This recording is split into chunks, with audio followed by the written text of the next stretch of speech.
The long-awaited statement by NASA flag bearer Raila Odinga has been postponed. Okay, it has now been postponed to tomorrow. It was supposed to have been made today, 15th of August 2017, but now it will be made tomorrow, yeah, 16th of August 2017, and we have been told it will be before 1, yeah, morning hours.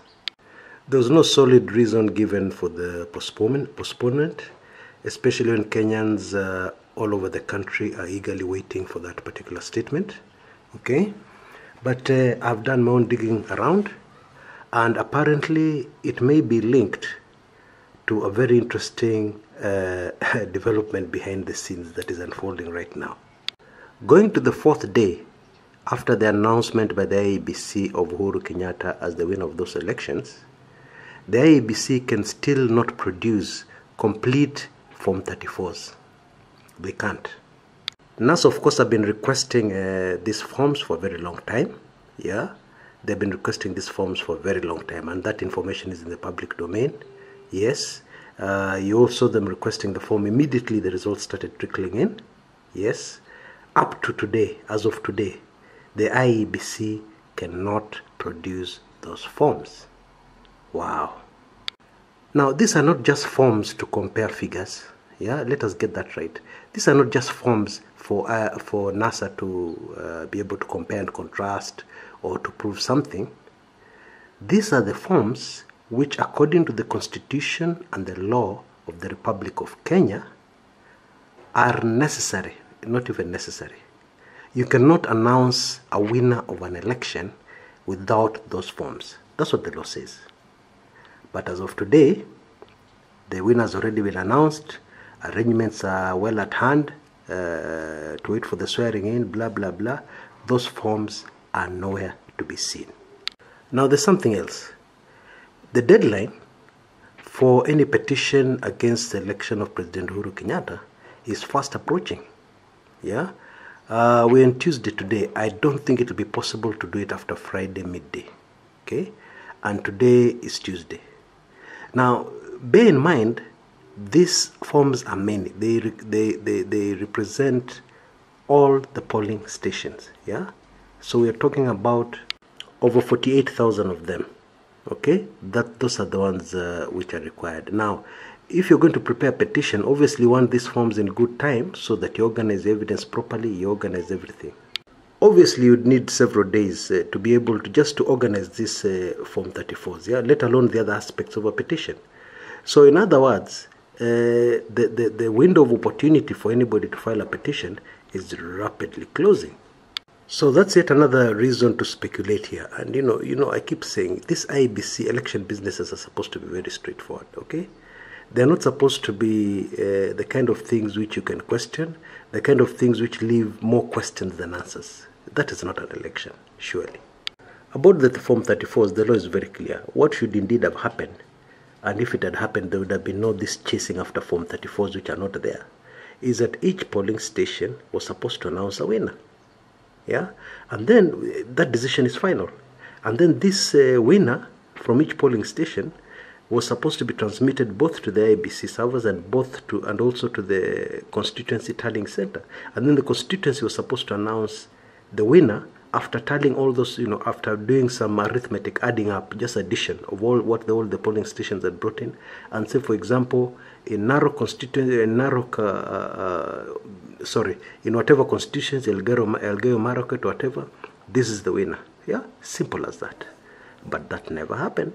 The format itself that the IEBC used to announce the results is a format, I would say, from Mars. Its origin is unknown. This streaming of results from I don't know where, continuous streaming of results, you don't even know where they're from. Yeah. Anyway, it is highly likely that these are the forms NASA needed to make the big announcement as well as the next step or course of action. And of course, it's missing, hence the postponement by Raila Odinga to tomorrow. Okay, so we have another few hours, yeah, another almost 24 hours to stay tense and in suspense. Okay. Now, there's been a lot of people have been puzzled, including myself, that the other NASA principals have not been appearing in public meetings. But it seems that that mystery has kind of been answered. They seem to be very busy in the summit discussing.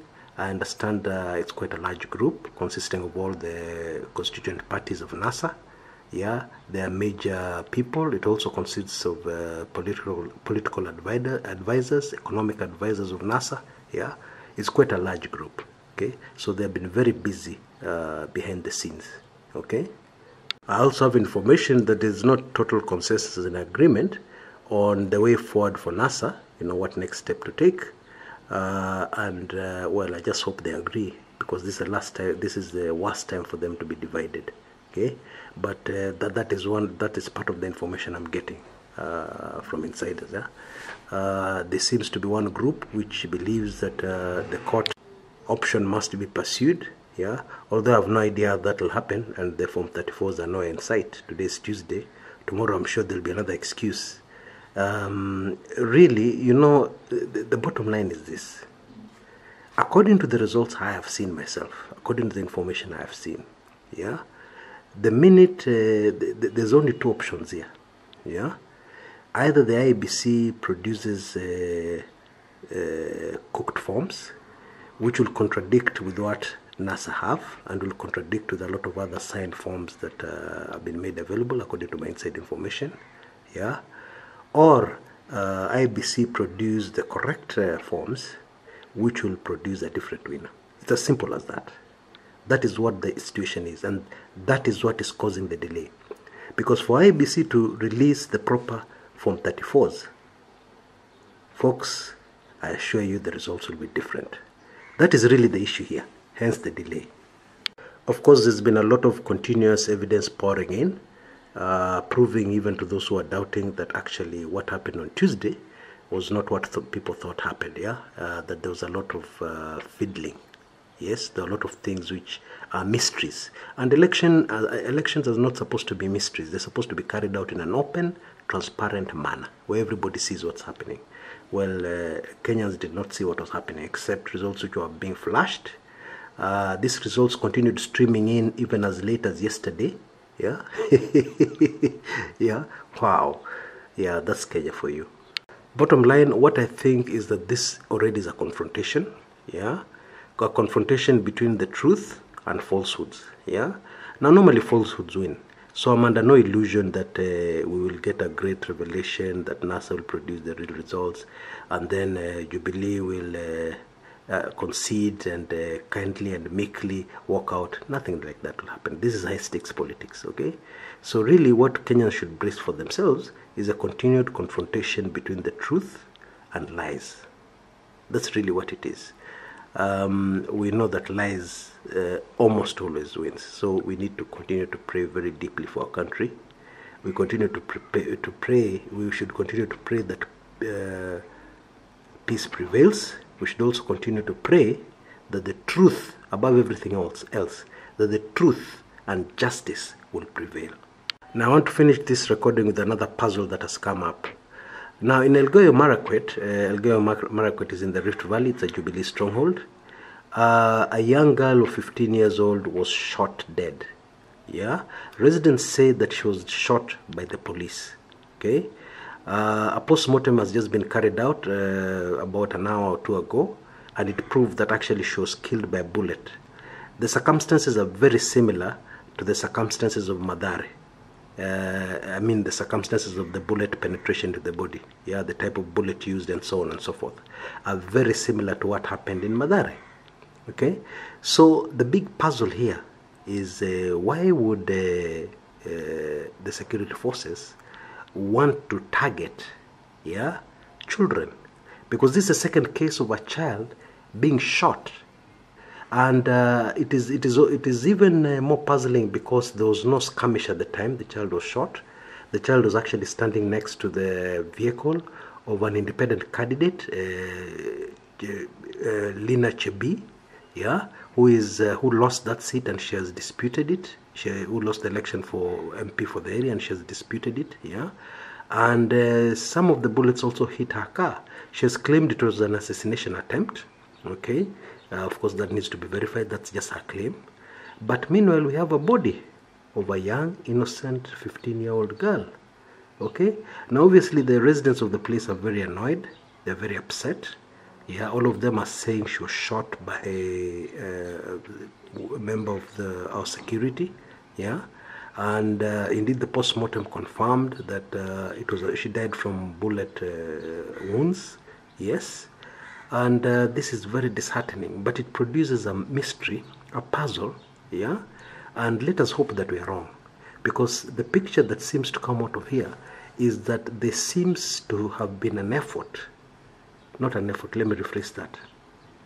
There seems to have been a deliberate plan by persons unknown, let us just quote our security forces, by persons unknown to shoot a young girl in Madare, and then also in Elgeyo Marakwet to shoot another 15-year-old girl.